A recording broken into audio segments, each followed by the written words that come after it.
સોમનાથ મહાદેવ એટલે માત્ર ગુજરાતના જ નહીં પરંતુ સમગ્ર ભારત અને વિશ્વમાં વસતા હિન્દુઓનું આસ્થાનું કેન્દ્ર।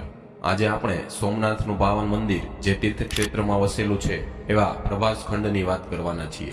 આમ તો પ્રભાસ એટલે સોમનાથ અને સોમનાથ એટલે પ્રભાસ। પ્રભાસ એ સૌરાષ્ટ્રમાં આવેલો એક ભૂભાગ છે। આપણે સાંભળ્યું હશે કે સૌરાષ્ટ્રે સોમનાથમ ચ શ્રીશૈલ્ય મલ્લિકાર્જુનમ। એવા આપણા સૌરાષ્ટ્ર પ્રદેશમાં આવેલા તીર્થક્ષેત્ર એટલે કે પ્રભાસની આજે આપણે વાત કરવાના છીએ।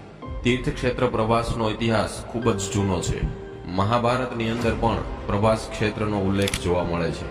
પ્રભાસને સૂર્યવંશીય આર્યોએ ભાસ્કર તીર્થ, સૂર્ય તીર્થ અથવા અગ્નિતીર્થ એવા નામો આપ્યા હતા, જ્યારે ચંદ્રવંશી આર્યોએ તેને સોમતીર્થ કે ચંદ્રતીર્થ તરીકે ઓળખાવ્યું હતું। તો વળી બ્રાહ્મણોએ તેમને સરસ્વતી તીર્થની ઉપમા આપી હતી। કહેવાય છે ઇતિહાસની સુપ્રસિદ્ધ જાતિ એટલે કે દ્રવિડ લોકો કે જેને મોહેંજો-દારો વસાવ્યું હતું, તેઓ પણ એક સમયે પ્રભાસ ક્ષેત્રમાં રહ્યા હતા।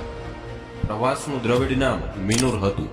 એ સમયે મિનુર એટલે કે પ્રભાસ એક બંદર તરીકે પ્રખ્યાત હતું। સોમનાથ મહાદેવના પ્રભાસ ક્ષેત્રનો ઉલ્લેખ વામન પુરાણ, ગરુડ પુરાણ, કુર્મ પુરાણ, જ્ઞાન સંહિતા વગેરે જેવા કેટલાય ધાર્મિક પુસ્તકોમાં જોવા મળે છે।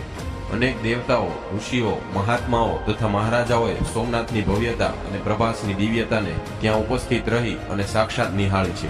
એક સમયે પ્રભાસ મીન નગર તરીકે પણ ઓળખાતું હતું, જેનો એક અર્થ મીન એટલે કે મત્સ્ય એટલે કે માછીમારોનું નગર એવો પણ થતો હશે।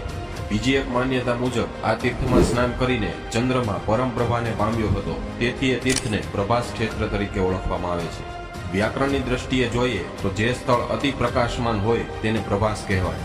એ રીતે પ્રભાસ ક્ષેત્ર એટલે કે પ્રકાશ, તેજ, સૌંદર્ય, પ્રભાવ, દીપ્તિ અને જ્યોતિનું ક્ષેત્ર કહેવાય છે। પ્રભાસ નામ પડ્યું એ પહેલા આ તીર્થક્ષેત્ર હિરણ્યસરસ નામથી ઓળખાતું હતું। અહીં આપણે સોમનાથ મહાદેવનું મંદિર જે ક્ષેત્રમાં આવેલું છે એવા પ્રભાસ ખંડના ઇતિહાસ વિશે વાત કરી। હવે આગળના વિડીયોમાં આપણે સોમનાથ મંદિરની સ્થાપનાથી લઈ ત્યાંની તમામ ચડાઈઓ તથા પુનઃ પ્રતિષ્ઠા સુધીના તમામ સોપાનોના વિડીયો ઇતિહાસની દ્રષ્ટિએ જોઈશું। જય સૌરાષ્ટ્ર, જય સોમનાથ।